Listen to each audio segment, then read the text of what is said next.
विद्यार्थी मित्र मैत्रिणींनो, मागील व्हिडिओमध्ये आपण परिमळ हा पाठ अभ्यासलेला आहे. आजच्या व्हिडिओमध्ये आपण आपल्या पाठ्यपुस्तकातील इयत्ता 11वी पाठ विषय मराठी पाठ क्रमांक 6 दवात आलीस भल्या पहाटी कवी बा.सी. मर्ढेकर यांची कविता अभ्यासणार आहोत. विद्यार्थ्यांनो, प्रथमतः आपण कवी बा.सी. मर्ढेकर यांचा परिचय करून घेणार आहोत. कवी बा.सी. मर्ढेकर यांचं पूर्ण नाव बाळ सीताराम मर्ढेकर. जन्म 1909 आणि मृत्यू आहे 1956. कवी, कादंबरीकार, समीक्षक, सौंदर्य मीमांसक म्हणून कवीची ओळख आहे.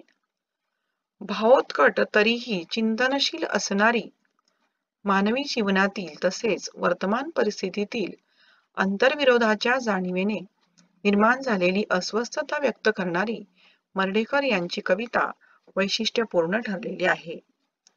नवीनता ही संकल्पना मर्ढेकरांनी समीक्षेत रुजवली आणि स्वतःच्या कवितेतून तिचा प्रत्यय वाचकांना घडवलेला आहे.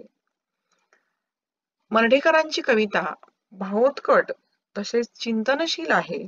त्याचप्रमाणे वर्तमान स्थितीवर अगदी जहाल असं भाष्य करणारी त्यांची कविता आहे. विद्यार्थ्यांनो, पहा की मर्ढेकरांचा कालखंड जो आहे तो स्वातंत्र्योत्तर काळ आहे, स्वातंत्र्यपूर्व काळ देखील आहे, पहिल्या जागतिक महायुद्धाचा काळ आहे आणि या काळामध्ये परंपरेपेक्षा नवे विषय मर्ढेकरांनी आपल्या कवितेमधून हाताळले. त्यांना मराठी नवकवितेचे जनक म्हणून देखील ओळखले जाते. त्यांची कविता आविष्काराच्या दृष्टीने प्रयोगशील आणि क्रांतदर्शी अशी होती. 20व्या शतकातील भारतीय साहित्यातील एक समर्थ कवी अशी ख्याती त्यांना लाभलेली आहे. शिशिरागम काही कविता, आणखी काही कविता हे त्यांचे कविता संग्रह आहेत.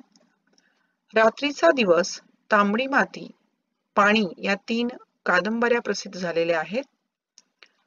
काव्य कलाविषयक त्यांच्या प्रगल्भ अशा जाणीवेने मराठी कवितेचे स्वरूप अंतर्बाह्य पालटून टाकलेले आहे.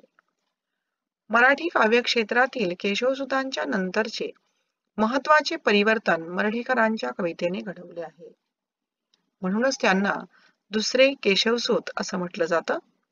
सौंदर्य आणि साहित्य हे समीक्षणात्मक लेखन त्यांचं प्रसिद्ध आहे. त्यांचे सौंदर्यशास्त्र विषयक लेखन त्यातील मौलिक अशा सिद्धांतांमुळे गाजलेलं आहे. अंतर्विरोधी प्रतिमासृष्टी, आधुनिक अनोळखी अशी प्रतीके यांचा वापर मर्ढेकरांनी आपल्या कवितेमध्ये केलेला आहे. विद्यार्थ्यांनो, आपण आज जी कविता अभ्यासणार आहोत ती कविता आहे दवात आलीस भल्या पहाटे. मर्ढेकरांनी नवकविता लिहिल्या किंवा नवीन नवीन विषय जरी आपल्या कवितेमध्ये हाताळलेले असले तरी प्रस्तुत ही जी कविता आहे ती प्रेमकाव्य आहे किंवा प्रेमभाव व्यक्त करणारी ही कविता आहे. तरल असा प्रेमभाव या कवितेमधून व्यक्त झालेला आहे.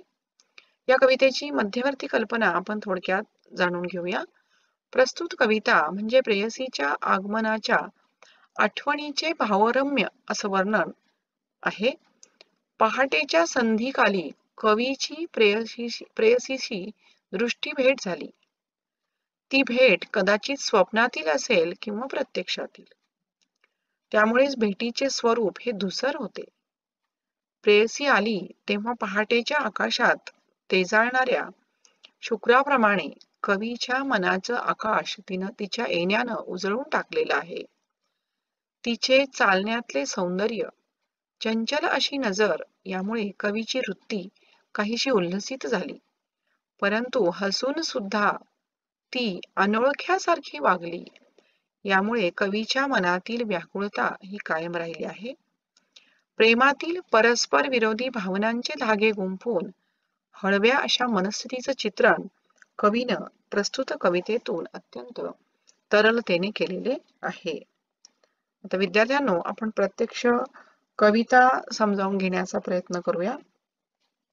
पहा, प्रस्तुत कवितेमध्ये प्रेयसीच्या प्रत्यक्ष किंवा स्वप्नातील आगमनाच्या आठवणीचं भावरम्य असं वर्णन या कवितेमध्ये आलेलं आहे.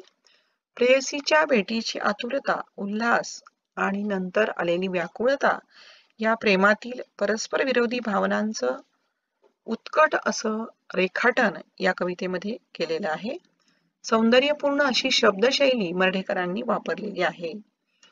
या काव्यातून कवीच्या मनाची तरल आणि हळवी अशी भाव अवस्था व्यक्त झालेली आहे. आता पहा, या ठिकाणी कवी म्हणतात, दवात आलीस भल्या पहाटी, दवात आलीस भल्या पहाटी, शुक्राच्या तोऱ्यात एकदा, जवळून गेलीस पेरीत आपुल्या, तरल पावलांमधली शोभा. आता या कडव्यामध्ये पाहूया आपण वेगळे शब्द.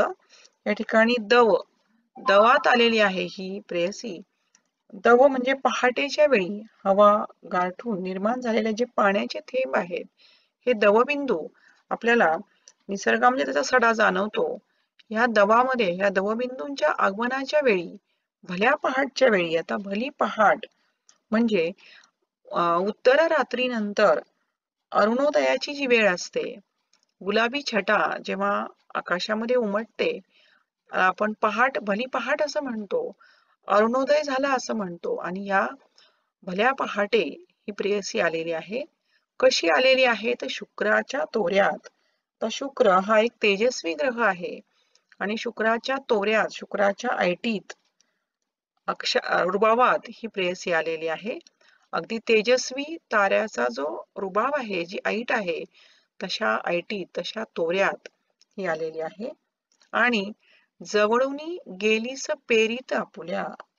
आता पेरीत जाणे म्हणजे पखरण करीत जाणे, त्याची पखरण करत, कशाची तर तरल पावलांमधली शोभा, तिच्या तरल उत्कट नाजूक अशा पावलांमधील शोभा, सौंदर्य याची पखरण करत ती जवळून गेलेली आहे. पुढे कवी म्हणतात, अडलीस आणिक पुढे जराशी, अडलीस आणिक पुढे जराशी, पुढे जराशी हसलीस, मागे वळून पाहणे विसरलीस का, विसरलीस का हिरवे धागे. या कडव्यामध्ये पहा, हिरवे धागे हा एक नवा शब्द आलेला आहे. तर या कवितेच्या संदर्भाने जर विचार केला तर प्रेमाचे कोमल संबंध किंवा प्रेमभाव, प्रेमपाश या अर्थानं हिरवे धागे हा शब्द या ठिकाणी वापरलेला आहे. कवी म्हणतात की भल्या पहाटेच्या प्रहरास शुक्राच्या ऐटीत तू आलेली आहेस आणि पावलांच्या तुझ्या सुंदर कोमल तरळ अशा पावलांच्या शोभेची पखरण करत माझ्या जवळून गेलीस. पुढे जाऊन थोडीशी थबकलीस, थांबलीस. थोडस स्मित हास्य तुझ्या ओठांवर उमलले, परंतु तू मागे वळून पाहायला विसरलीस का, मागे वळून मात्र पाहिले नाहीस. आपल्या मधील जे प्रेमभाव आहे, जे प्रेमाचे पाश आहे, ते तू विसरलीस का, आपल्यामध्ये असणारे हिरवे धागे तू विसरलीस का, असा प्रश्न कवी या प्रेयसीला विचारतायत. पुढे कवी म्हणतात, लक्ष कुठे अन कुठे पिपासा, सुंदरतेचा कसा इशारा, डोळ्यांमधल्या डाळिंबाचा सांग धरावा कैसा पारा.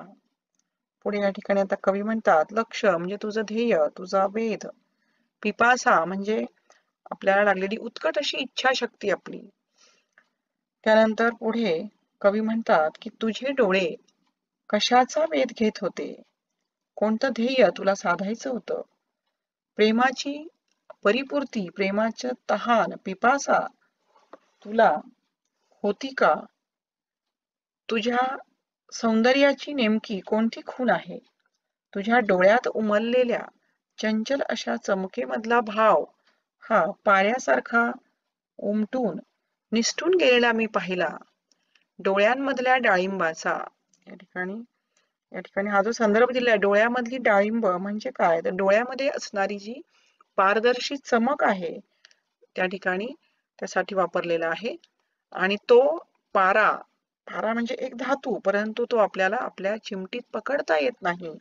आणि म्हणून कवी म्हणतात की या ठिकाणी तुझ्या डोळ्यात उमललेला जो चंचल असा भाव आहे, तो पाऱ्यासारखा उमटून निसटून गेलेला मी पाहिला, तो मला पकडता आला नाही. पुढे कवी म्हणतात, अनोळख्याने ओळख कैशी, गतजन्मीची द्यावी सांग. आणि तू जर वर्तमानातील ताज्या कोमल अशा ओल्या आठवणीत जर विसरून गेली असशील किंवा विरून गेलेल्या असतील, तर अनोळखी झालेल्या गतकाळातील भूतकाळातील प्रेमाची ओळख तुला कशी द्यावी ते सांग. आणि म्हणून कवी म्हणतात, अनोळख्याने ओळख कैशी, गतजन्मीची द्यावी सांग. कोमल ओल्या आठवणींची इथल्याच जर बुजली रांग. आणि भूतकाळातील जे काही भावना आहेत त्याची आठवण देण्यासाठी वर्तमानात जर तुला ह्या सगळ्या गोष्टी, कोमल ताजा जो भाव आहे, ज्या आठवणी आहेत त्या जर विरून गेल्या असतील, तर गतकाळातील प्रेमाची ओळख तुला कशी द्यावी तू सांग, असं कवी म्हणतात. पुढे कवी म्हणतात पहा, तळहाताच्या नाजूक रेषा, तळहाताच्या नाजूक रेषा, कुणी वाचाव्या कुणी पुसाव्या. तांबूस निर्मल नखांवरी अन शुभ्र चांदण्या कुणी गोंदाव्या. तळहाताच्या नाजूक रेषा वाचून प्रेमाच्या भवितव्याचे भाकीत कसे करावे. या ठिकाणी तळहाताच्या नाजूक रेषा वाचून प्रेमाचं जे भविष्य आहे, जे भाकीत आहे, ते व्यक्त करता येत नाही. तुझ्या लालसर तांबूस अशा निर्मळ नखांवर शुभ्र चांदण्यांसारखे शुभ शकून कोणी गोंदावे. म्हणजे या ठिकाणी निश्चित अशी वर्तमानाची जी काही भावना आहे, ज्या कोमल ताज्या अशा आठवणी आहे, त्या जर विरून गेलेल्या आहेत, तर पुढील भविष्याचं भाकीत कसं करावं असं ते प्रेयसीला विचारतात. आणि शेवटी म्हणतात, दवात आलीस भल्या पहाटी, अभ्रांच्या शोभेत एकदा. जवळून गेलीस पेरीत अपुल्या, मंद पावलांमधल्या गंधा. दवबिंदूच्या उपस्थितीत भल्या पहाटेच्या वेळी, अभ्राच्या शोभेत, आता अभ्र म्हणजे ढग किंवा मेघ, आता पहाटेच्या वेळी जे ढग आहेत, हे ढग कसे आहेत, तर हे सुंदर विरल असे ढग अरुणोदयाच्या पहाटेच्या प्रतीक्षेत आहेत. आणि अशा वेळी तू एकदा आलीस आणि जवळून जाताना कशाची पेरणी करत गेलीस, तर आपल्या मंद अशा पावलांमधला जो गंध आहे, हा मंद असा ओलसर सुवास, आठवणींचा सुवास, याची पखरण, याची पेरणी करत तू निघून गेलीस. अशा प्रकारे कवी या प्रेयसीच्या संदर्भात म्हणतायत. म्हणजे हा जो कवितेतील अनुभव आहे, तो स्वप्नातील अनुभव आहे किंवा प्रत्यक्षातील कल्पना सुद्धा असू शकते, परंतु तरल उत्कट असा प्रेमभाव या कवितेतून आणि प्रेयसीच्या आगमनानंतर कवीच्या मनस्थितीमध्ये झालेला बदल, कवीची भावावस्था अत्यंत हळवी तरल अशा रीतीनं या ठिकाणी मांडलेली आहे. विद्यार्थ्यांनो, ही कविता वाचन केल्यानंतर कवितेच्या खाली आपल्या पाठ्यपुस्तकात जो कृती स्वाध्याय दिलेला आहे, तो देखील आपण आपल्या वहीमध्ये सोडवायचा आहे. धन्यवाद.